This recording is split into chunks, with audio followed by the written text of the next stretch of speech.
guys, I was born this way, and there's no medical reason why that happened. My brother and my sister were born with arms and legs. And sometimes in life, things happen that don't make sense. My doctors never thought that I'd be able to walk. And today, I'm walking. I'm from Australia. Anybody one day want to go to Australia? It's such a cool place. And I now live in LA. I'm a Southern California boy. So I only live about 4 hours from here. And today I'm going to tell you, man, I love freaking people out. One day I'm in a car. I'm in the front seat. I'm not driving, of course. Can you imagine if I'm driving a car? They reckon they can put a joystick, that thing that controls my wheelchair, we can put that in a car. Like, how fully sick is that? Like, imagine if I get pulled over by the cops. Can I have your driver's license, please? Yeah, but it's over there. You're going to have to get it. Imagine if I'm in big trouble. Put your hands up. Get out of your car.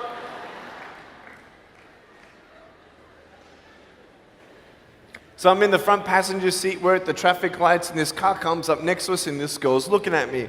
And I'm looking at her. She's looking at me. I'm looking at her. She's looking at me. I'm looking at her. All she sees is my head, right? She has no idea that I have no arms, no legs. So I'm thinking, cool. I'm gonna freak you out. So I get the seatbelt in my mouth and I loosen it like this so then I can freely move. And she's looking at me like, why are you eating your seatbelt? So I pull it, the belt is loose, I can move. Now she's looking at me, full 100% attention and focus. Now just imagine all you see is my head, all right? You might want to put up your hand up to your face to cut off the rest of my body, all right? So you can really see the effect. So just, that's it, exactly. Here we go, ready? I just did this.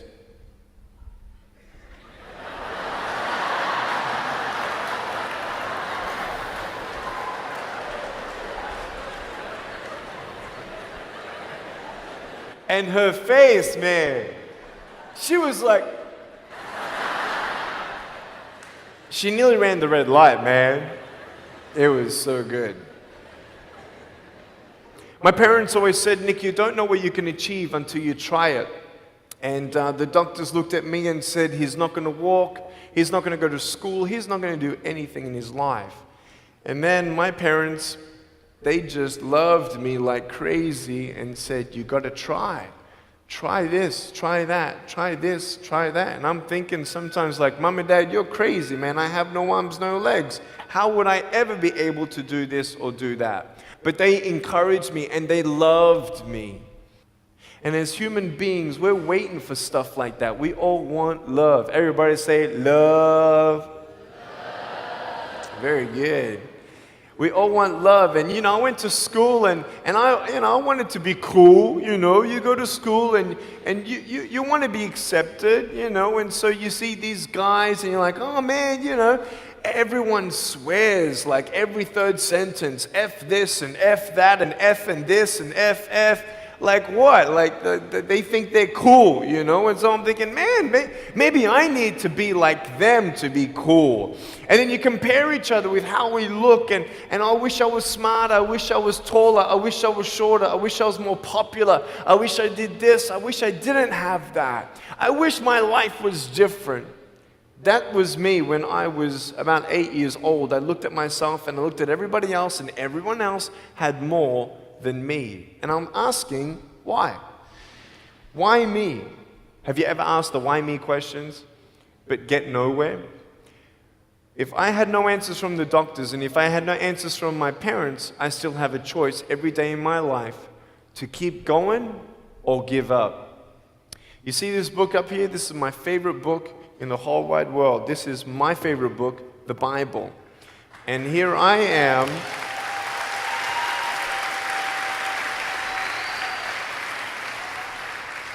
And here I am, and for me, that's my full potential in all that I can be here on earth. And so encouragement takes me closer to all that I can be, and discouragement takes me away.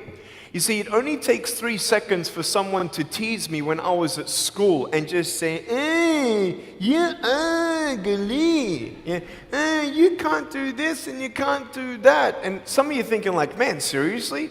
You had kids picking on you? Like, how heartless are those kids? Picking on me with no limbs, like you would probably say, well, I'm not that bad. I wouldn't pick on a kid with no limbs. But why would you pick on anyone? Well, because it's fun. It's just culture. Okay, we'll get to that. But for me facing all that stuff, I'm getting these seeds. Everybody say seeds. S-E-E-D-S, seeds. Have you seen the pictures of the sequoia reds up here in California? These huge trees. Like some of the trunks could be as nearly big as this room. I've seen those photos where they've actually dug out a tunnel in a trunk of a tree. You can drive a full-size SUV right through it. That all started with a little seed. If you leave a seed of lies in your heart and in your mind and you don't know the truth, if you don't know the truth, you will die with the lie. I started dying because I started believing what I was told. I want you to know the 3 things that I needed to come to in my life is the truth of my value, the truth of my purpose, and the truth of my destiny. I want you to know something. In our mind, we put ourselves down all the time. I want to ask you today, do you think I'm cool enough to be your friend? But I don't swear. I don't use the F-bomb. Am I still cool enough to be your friend? But I don't tease people. Am I still cool enough to be your friend? But I have no arms, no legs. Seriously.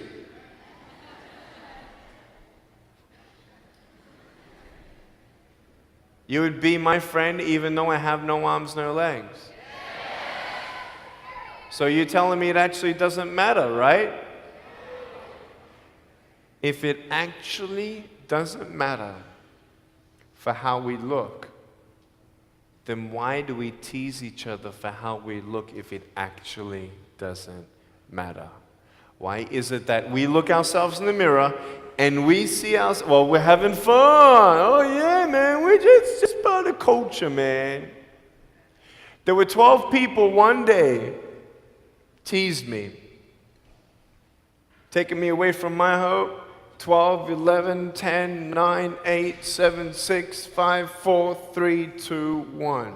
Don't worry, I won't fall off because if I did, I'll break my arm.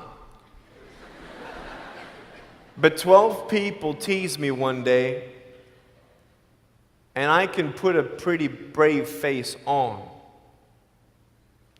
but cry on the inside. For real. Oh, it doesn't hurt. Yeah, it hurts. There was this one bully. I became his target for 3 weeks. And every time I go by him, I was 13, he was 17. I was in my chair. I'm only 4'9" in my other chair, my old chair. He's like 6 something, so he's huge, right? So I'm looking up at him, and every time I go by him, he's like, hey, there's Nick. He has no... And you can imagine what he said. And I'm like, what's his problem, man? So I tried to avoid him, and I was so embarrassed. He would say it really loud, and everybody would be looking, and some would be laughing. I'm like, what is this guy's problem, man? So one day, after 3 weeks, I went up to him, and I said, hey. He's like, hey. I said, can you please stop it? He said, stop what? I said, stop teasing me. He said, what are you talking about? I said, every time I walk by, you say that stuff. He's like, what stuff? He didn't know how to take me on. So I'm looking at him and said, nah, man. Every time I walk by, you say exactly this, and I want you to stop. I forgive you, but stop it. He's like, oh, is that hurting you? Now, I could have said, nah. Or I could have said, yeah. It takes a level of humility to actually say, actually, I don't like that.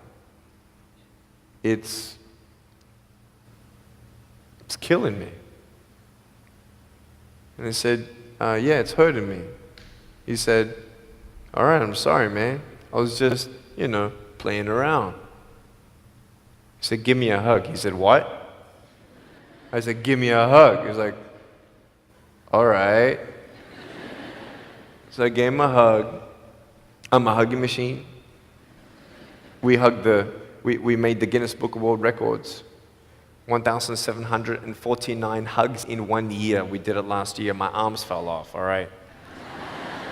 The scary thing about hugging so many people is that anyone can just pick me up and take me home, all right? Like, what am I gonna do? Like, eat them or something? It's like, pretty mean headbutt, right? I want you to know that you might be playing around. I could pretty much say that 98% of you have teased someone in your life. I tried to commit suicide because of people who thought they were having fun, not knowing the hell that I was going through. The people you're teasing, what if the person you're teasing is the person who's thinking of committing suicide? What if the person you're teasing is the one who's tried to commit suicide, who hates their life because of you? You don't know if the person you are teasing is the son or daughter of a drunk at home getting abused. And all they need is someone like you to keep on pushing them this way. We need hope. So find something else to do. Find positive things in your own life. I don't care about how you look. I will never, ever, ever tease you. I will never tease you. I could tease you. I could be tough.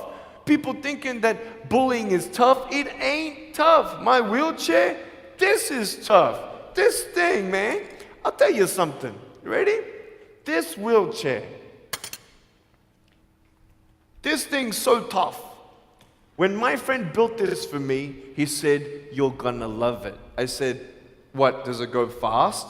He said, no, but it's tough. And I said, well, what do you mean? He said, you'll find out. The torque in these motors at the bottom, at the back, this thing, if someone's holding it, I'm telling you, it can go 90 degrees. I went 80 degrees up, all right? Someone's holding me to make sure I don't tip back. My wife, she loves shopping with me because she just jumps on the back and we go shopping. Like, she just shops and shops because she doesn't drop, right? We just go and do it. It's fun. Now, what I tried one day to do, you'll never believe me, maybe you will, just know that every word that comes out of my mouth is not an exaggeration. One day, I needed to move a car. So I got my wife to put my car, my 66 Chevelle, in neutral. It's a 2.5-ton car. And I backed it back with this thing. Just like this, like nothing. This thing is tough. Guess what? The definition of tough means it's strong. To show your strength, you need to do something that's difficult. I would sound so stupid if I said, hey guys, I got a Matchbox car one day and I got some fishing line and I towed that Matchbox car all around all day. How tough is my BMW? That's stupid. That's the same thing with bullying. You think you're tough? You're trying to show your strength? That's not your strength. Let me come back in 10 years and let me get your anyone have a 3-year-old nephew? Anybody have a 3-year-old nephew? Cool, put your hands down. I will get any one of your 3-year-old nephews, bring them tomorrow night at where I'm speaking, and we're going to put him up on stage, and let me show you how tough I am. We'll get your 3-year-old nephew, and we'll put him up here on the table, and let me tease him. Let me show you how tough I am. That's what you are. I could pick on you, you biggest bullies. I could pick on anything you like. Any singer, any music that you like, I could tease you. I could tease your family. I could tease your friends. I could tease about the movies that you think are really cool. I could tease anything about you. I could tease you about your nose, your eyes, your teeth, your chin, your hair, your ears, your elbows, your knees, your whatever, man. I can tease you about anything. It ain't hard, just like you can tease me. You want to know what tough is? Go to the people you teased and say sorry. You want to know what tough is? Go up to the people who still tease you and say, hey, stop it. I forgive you, but please stop it. That's tough. I want you to know something, the truth of who you are. I don't care what job you get. I don't care. I don't care how smart you are, everyone. I don't care. I don't care. I love you and I believe in you. I don't care if you end up being a janitor in this school. I'll tell you why. Because the janitor in my high school inspired me to be a speaker. He changed my life. He said, you should be a speaker. You know what I said? You're crazy. He said, no, really, you need to be a speaker. I said, stop it, man. 4 months later, he twisted my arm, and I said, yes. I spoke in front of 10 people, then another 10, then another 10, then I found myself in front of 300 sophomore students. And 3 minutes into my speech, half the girls were crying, and one girl in the middle of the room started weeping, and she put up her hand and she said, I'm so sorry, can I come up there and give you a hug? And in front of everybody, she came up and she hugged me and she cried on my shoulder and she whispered in this ear, thank you, thank you, thank you. No one's ever told me that they love me. No one's ever told me that I'm beautiful the way that I am. It was because my parents told me that I was beautiful that I'm still here. Some of you don't have those parents, and that's why I'm here. I love you, and you're beautiful just the way you are. Never, ever give up.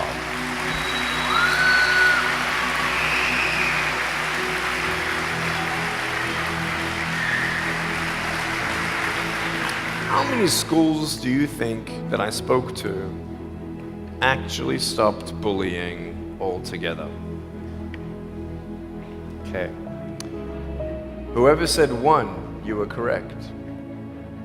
One school out of 600, I got a letter from the headmaster, and he said, Nick, you forever changed our school, blah, blah, blah.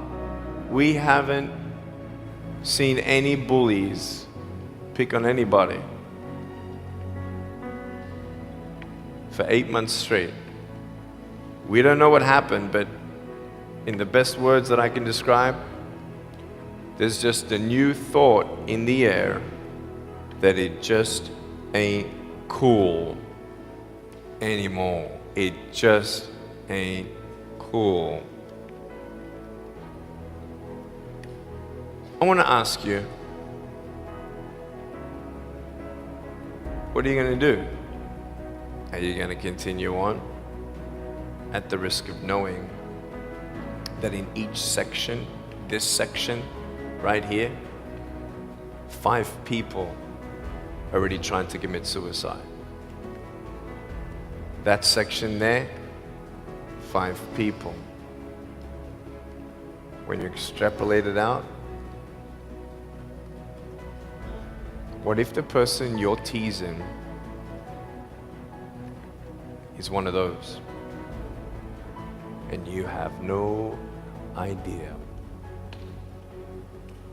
Would you find something else to do? So, the change is up to you. If you want to see more love in your school, be love. If 50% of the school come together and say, you know what, it just ain't cool anymore, the people who think it's still cool, every time they look down upon you, I want you to imagine my face looking at you. Because I'm telling you, everyone you're teasing is my brother and my sister.